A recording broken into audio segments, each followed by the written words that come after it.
Let's talk about strings. One of the biggest complaints I hear, and I hear this a lot, is people say, oh, there's just no substitute for real instruments. You can't use virtual instruments. You can't use strings, virtual strings, to make things sound real. And I disagree with that. I think there's probably an element that will always have that's a little different using virtual strings. But virtual strings and a lot of virtual instruments have become so good that it's silly not to acknowledge and start using it. So if you've never used strings before, I highly encourage you to dive into it. With a caveat, there's a big learning curve. Now, one of the biggest problems I have is a lot of producers don't use real instruments because they say, well, it just doesn't sound like it.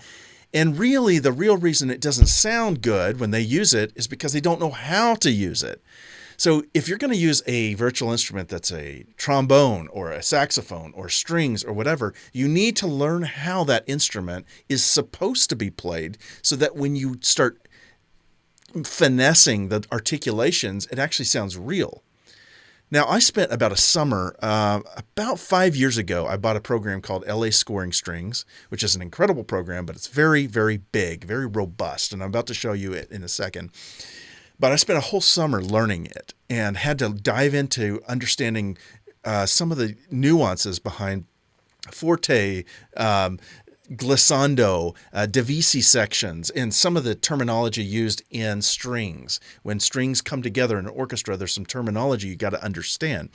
And it paid off to learn that, and I ended up getting some incredible results. So let me just show you a couple examples. This is a song called Shores of My Sorrow.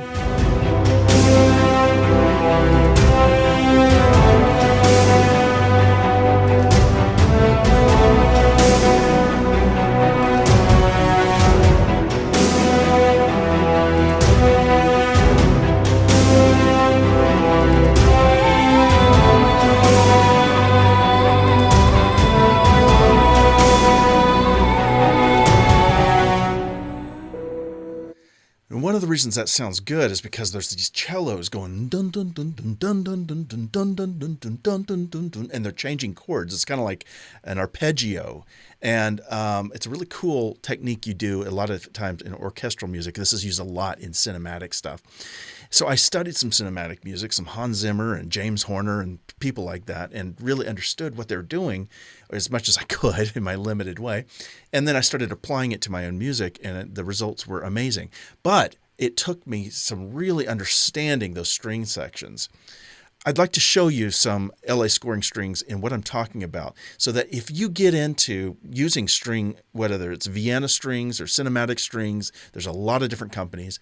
What you can do is you need to learn those nuances so that you can understand how string sections, like if you have 12 string players, they don't automatically become another 12 when you hit another note. They've got to divide between notes, okay? So a good string software, when you do a chord, it divides those 12 string players in between those notes so that it actually sounds like a real string section.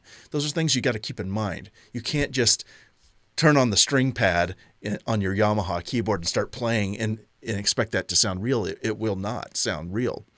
So let me show you some LA scoring strings. This is a string software, virtual instrument called LA Scoring Strings. There's a cello in here, a viola, and a violin I'm playing. And you can hear kind of how they sound together here.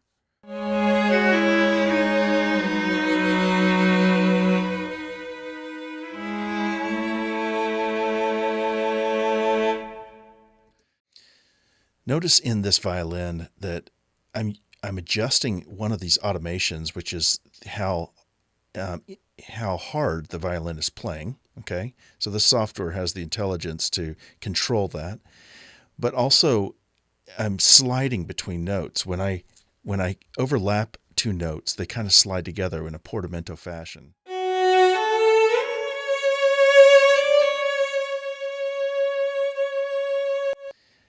And actually, with this software, the velocity makes a difference. So this one right here, this G3, has a really low velocity, and it really glissandos up. Glissando is like an extreme portamento.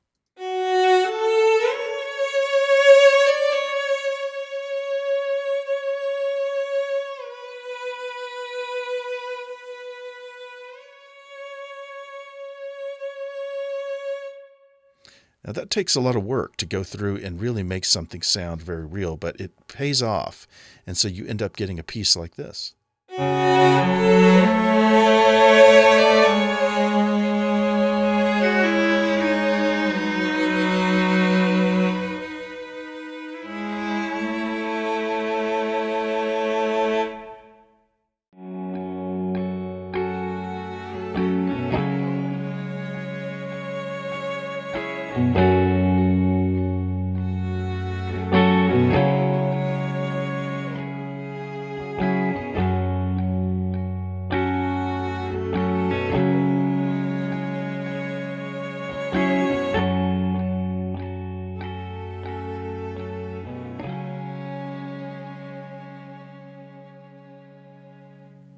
See how real that sounds?